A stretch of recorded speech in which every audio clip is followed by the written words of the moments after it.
नमस्कार मित्रों, स्वागत है आप सभी को हमारे चैनल ज्ञान गंगा में।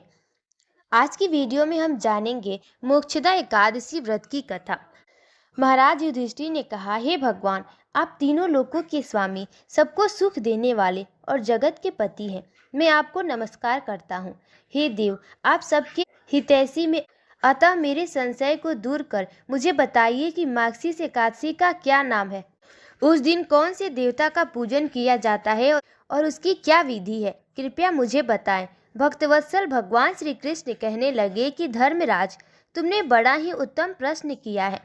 इसके सुनने से तुम्हारा यश संसार में फैलेगा।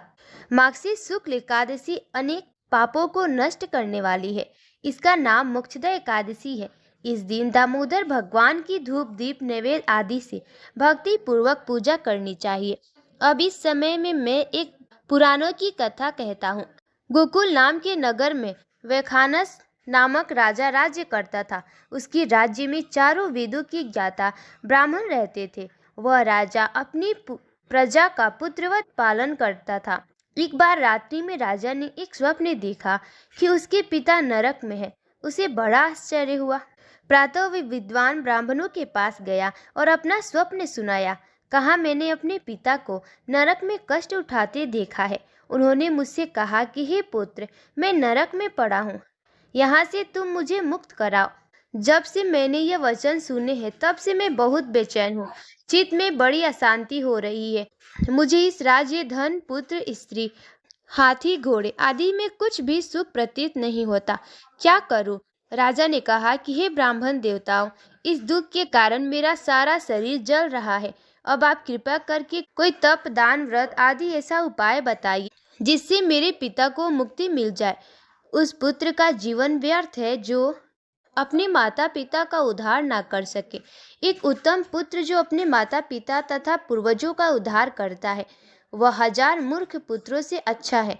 जैसे एक चंद्रमा सारी जगत में प्रकाश देता है, परंतु हजारों तारे नहीं कर सकते। ब्राह्मणों ने कहा, हे राजन, यहाँ पास ही भूत, भविष्य, वर्तमान के ज्ञाता पर्वत ऋषि का आश्रम है। आपकी समस्या का हल वे जरूर करेंगे। ऐसा सुनकर राजा मुनि के आश्रम पर गया। उस आश्रम में अनेक शांत चित्त योगी और मुनि तपस्या कर रहे थे। उसी जगह पर्वत मुनि बैठे थे। राजा ने मुनि को साष्टांग दंडवत किया। मुनि ने राजा से संगोपांग कुशल पूछी। राजा ने कहा कि महाराज, आपकी कृपा से मेरे राज्य में सब कुशल है, लेकिन अकस्मात मेरे चित्त में अत्यंत अशांति होने लगी है। ऐसा सुनकर पर्वत मुनि ने आंखें बंद की और भूत विचारने लगे।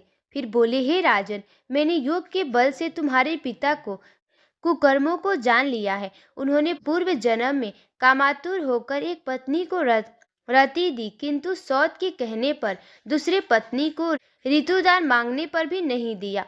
उसी पाप कर्म के कारण तुम्हारे पिता को नरक में जाना पड़ा। तब राजा ने कहा, इसका कोई उपाय बताइए। मुनि बोले, हे राजन, आप मार्गशीर्ष एकादशी का उपवास करें और उस उपवास के पुण्य को अपने पिता को संकल्प कर दे। इसके प्रभाव से आपके पिता की अवश्य नरक से मुक्ति होगी। मुनि के यह वचन सुनकर राजा महल में आया और मुनि के कहे अनुसार कुटुंब सहित मोक्षदा एकादशी का व्रत किया। इसके उपवास का पुण्य उसने पिता को अर्पण कर दिया। इसके प्रभाव से उसके पिता को मुक्ति मिल गई और स्वर्ग में जाते हुए वे पुत्र से कहने लगे, हे पुत्र, तेरा कल्याण हो। यह कहकर स्वर्ग चले गए। मार्गशीर्ष माह की शुक्ल पक्ष की मोक्षदा एकादशी का जो व्रत करते हैं, उनके समस्त पाप नष्ट हो जाते हैं। इस व्रत में बढ़कर मोक्ष देने वाला और कोई व्रत नहीं है। इस कथा को पढ़ने या सुनने से वाजपेयी यज्ञ का फल मिलता है। यह व्रत मोक्ष देने वाला तथा चिंतामणि के समान सब कामनाएं पूर्ण करने वाला है। प्रेम से बोलिए भगवान श्री कृष्ण की जय।